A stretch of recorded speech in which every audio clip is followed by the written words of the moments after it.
ಮೊದಲನೇದಾಗಿ ಇದನ್ನು ಕ್ಲಾರಿಫೈ ಮಾಡ್ತೀನಿ. ಹಾಸನದೇನೋ ರಿಪೋರ್ಟ್ ಆಗಿದೆ ಅಂತೆಲ್ಲ ಮೀಡಿಯಾಸಲ್ಲೆಲ್ಲ ಬರ್ತಾಯಿದೆ. ಅಲ್ಲಿ ಒಂದು ಕಮಿಟಿ ಎಲ್ಲ ಮಾಡಿಬಿಟ್ಟು ಇನ್ವೆಸ್ಟಿಗೇಷನ್ ಮಾಡ್ತಾಯಿದ್ದಾರೆ. ಅದಕ್ಕೆ ಪೂರಕವಾಗಿ ನಮ್ಮ ಕೋಲಾರ ಜಿಲ್ಲೆಯಲ್ಲಿ ನಾನು ಎಲ್ಲ ಮತ್ತೊಮ್ಮೆ ನಿನ್ನೆ ಇವತ್ತೆಲ್ಲನೂ ಒಂದು ಸ್ವಲ್ಪ ಎಲ್ಲ ಹಾಸ್ಪಿಟ್ಲ್ಗಳಿಂದ ಫ್ರೆಶ್ ಡೇಟಾ ತಗೊಂಡು ಅನಾಲಿಸಿಸ್ ಮಾಡಿ ಇದು ಮಾಡಿದ್ದೀನಿ. RL ಜಾಲಪ್ಪ ನಮ್ಮದು ಪ್ರೈವೇಟ್ ಹಾಸ್ಪಿಟ್ಲಲ್ಲಿ ನಾರಾಯಣ ಹೃದಯಾಲಯ, ಅದರಲ್ಲಿ ಜಾಸ್ತಿ ಕಾರ್ಡಿಯಾಕ್ ರಿಲೇಟೆಡ್ ಹೋಗ್ತವೆ. ಆಮೇಲೆ ನಮ್ಮಲ್ಲಿ ಎಲ್ಲ ಕಡೆಯೂ ECGs ಎಲ್ಲ ಮಾಡ್ತಾರೆ. ಬಟ್ ಸ್ಟೆಮಿ ಅಂತೇಳ್ಬಿಟ್ಟು ಒಂದು ನಮ್ಮದು ಒಂದು ಪ್ರೊಸೀಜರ್ ಇದೆ. ಅದರಲ್ಲಿ ಏನು ಅಂತಂತಂದರೆ ನಮಗೆ ಇಲ್ಲಿ ECG ಮಾಡಿಬಿಟ್ಟು ಪ್ರತಿಯೊಂದನ್ನು ಜಯದೇವಾಗೆ ಟೈಪ್ ಆಗಿದೆ. ತಾಲೂಕು ಹಾಸ್ಪಿಟ್ಲ್ಗಳಲ್ಲಿ ಪ್ಲಸ್ SNRಲ್ಲಿದೆ. ಡೈರೆಕ್ಟಾಗಿ ಅಲ್ಲಿ ಒಂದು ಯೂನಿಟ್ ಇರುತ್ತೆ, ಅಲ್ಲಿಗೆ ಹೋಗುತ್ತೆ ECG ಇವು ರಿಪೋರ್ಟ್ಸು. ECG ಇಲ್ಲಿ ತೆಗೆಯೋದು, ಅದರ ರಿಪೋರ್ಟ್ ಅಲ್ಲಿ ಅಪಿಯರ್ ಆಗುತ್ತೆ. ಅದರಲ್ಲಿ ಅವ್ರಿಗೆ ಏನಾನ ಡೌಟ್ ಬಂದು MIE ಅಥವಾ ಏನಾನ ವೇರಿಯೇಷನ್ ಇದೆ ಅಂದಿದ ತಕ್ಷಣ ವಿದಿನ್ 4 to 5 ಮಿನಿಟ್ಸಲ್ಲಿ ವಾಪಸ್ ಕಾಲ್ ಮಾಡ್ತಾರೆ. ಪೇಷಂಟ್ ಅಲ್ಲೇ ಇದ್ರೂ ಇಂಥ ಪೇಷಂಟ್ಗೆ ಸ್ವಲ್ಪ ಇಶ್ಯೂಸ್ ಇದೆ ಅಂತ ಹೇಳ್ಬಿಟ್ಟು. ಅದರ ಪ್ರಕಾರ ನಮ್ಮಲ್ಲಿ ಜನವರಿಯಿಂದ ತಗೊಂಡ್ರೆ 6 ಮಂತ್ಸಲ್ಲಿ ಸೋಫಾರು 173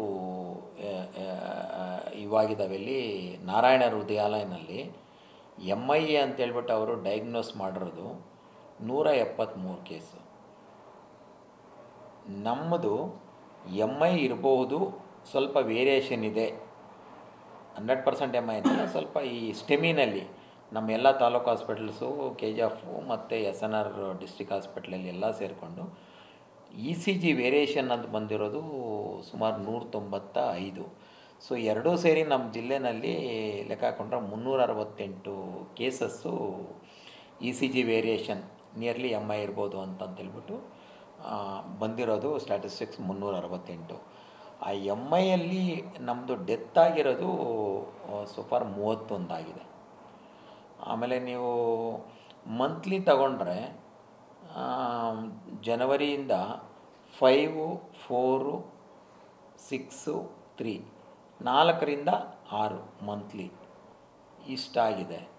ಸೊ ಇದರಲ್ಲಿ ನಮಗೆ ತುಂಬ ಏನೋ ಲಾಸ್ಟ್ 1 or 2 ಮಂತ್ಸಿಂದ ತುಂಬ ವೇರಿಯೇಷನ್ ಆಗಿದೆ, ಸರ್ಜ್ ಆಗಿದೆ, ಜಾಸ್ತಿ ಆಗಿದೆ ಅನ್ನೋದೇನು ಕಂಡುಬರ್ತಾಯಿಲ್ಲ. ಲಾಸ್ಟ್ 6 ಮಂತ್ಸಿಂದನೂ ನಾನು ಆವ್ರೇಜ್ 4-5 ಡೆತ್ ರಿಪೋರ್ಟ್ ಆಗ್ತಾಯಿದೆ MIಯಿಂದ ಆ್ಯಸ್ ಯೂಶುವಲ್.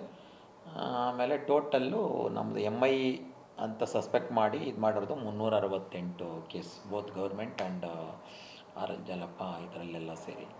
ಸೊ ಹಾಗಾಗಿ ನಮ್ಮ ಜಿಲ್ಲೆಯಲ್ಲಿ ಎಸ್ಪೆಷಲಿ ಮೀಡಿಯಾದಲ್ಲೆಲ್ಲೂ ಹಾಸನದು ಇದು ಸ್ವಲ್ಪ ಇದಾಗಿ ಪ್ಯಾನಿಕ್ ಆಗ್ತಾ ಇರೋದರಿಂದ ಏನು ಹೇಳ್ತೀನಿ, ಅದು ಆ ಪರ್ಟಿಕ್ಯುಲರ್ ಜಿಲ್ಲೆಯಲ್ಲಿ ಏನಕ್ಕಾಗಿದೆ, ಹೇಗಾಗಿದೆ ಅನ್ನೋದನ್ನು ನಾವಿನ್ನೂ ವೆಯ್ಟ್ ಮಾಡಬೇಕು. ನಮ್ಮ ಜಿಲ್ಲೆಯಲ್ಲಿ ಆ ಥರ ಏನೂ ಆಗಲಿಲ್ಲ. ಆ್ಯಕ್ಚುಲಿ ಈ ಪರ್ಟಿಕ್ಯುಲರಾಗಿ ಈ ಝೋನಲ್ಲಿ ಇಂಥ ಏಜ್ ಗ್ರೂಪಲ್ಲಿ ಈ ತಿಂಗಳಲ್ಲಿ ಸ್ವಲ್ಪ ಜಾಸ್ತಿ ಆಗಿದೆ ಅನ್ನೋದು ಯಾವುದೂ ಕಂಡುಬಂದಿಲ್ಲ. ಲಾಸ್ಟ್ 6 ಮಂತಿಂದ ಸ್ಟ್ಯಾಟಿಕ್ಕಾಗಿ, ಅಂದರೆ ಅದು ರೆಗ್ಯುಲರಾಗಿ ಏನಾಗ್ತಾಯಿದೆಯೋ ಅಷ್ಟು 4-5 ಡೆತ್ಗಳು ರಿಪೋರ್ಟ್ ಆಗ್ತಾಯಿದೆ.